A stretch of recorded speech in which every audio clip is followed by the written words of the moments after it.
আব্বা আব্বা কি কস? আমার একটা মোটরসাইকেল কিনা দাও, নাহলে আমি কোনো কাজ কাম করতাম না। কামলার মতো কামলা আইছে কই তার মোটরসাইকেল কিনা দে।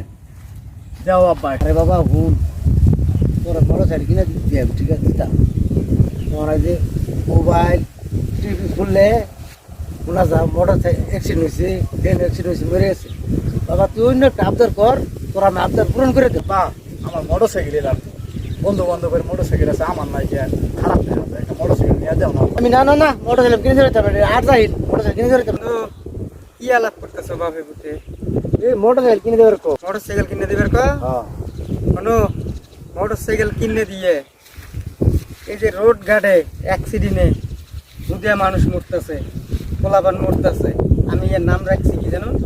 আজরাইল। মোটরসাইকেল কিনে দেওয়া মানে আজরাইল কিনে, আজরাইল ডাকি আমি। এটা কারেক্ট কথা কইছো বন্ধু।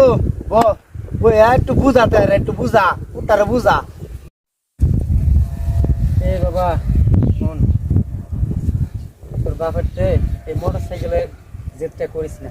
তুই তো দেখতেছিস মোটরসাইকেলে রোড ঘাটে অ্যাক্সিডেন্ট হয়, ব্যাগ পোলাপান মরতেছে। ফেসবুক তো ব্যাগে চালাও, বুঝো না তুমি? মোটরসাইকেলটা বাদ দিয়ে অন্য কোনো কিছু কিনেছা। আচ্ছা ঠিক আছে, বাপসা ছাড়া তো সন্তানের খারাপ চায় না। আমরা যে আসলে মোটরসাইকেলের জেদ ধরি, এটার জেদ ধরি, ওটার জেদ ধরি, আসলে এটা ঠিক না। মোটরসাইকেল তো একটা মারাত্মক জিনিস। আমরা যে মোটরসাইকেল নিয়ে চালাই, আমাদের তো কোনো ধ্যান খেয়াল থাকে না, আমরা কোন জায়গায় কোন কী করে বসি তার কোনো ঠিক থাকে না। তা ভাই আপনারাও মোটরসাইকেল নিলে সাবধানে চালাইবেন, দেখে শুনে চালাবেন। আমার হিসাবে না নেওয়াটাই ভালো।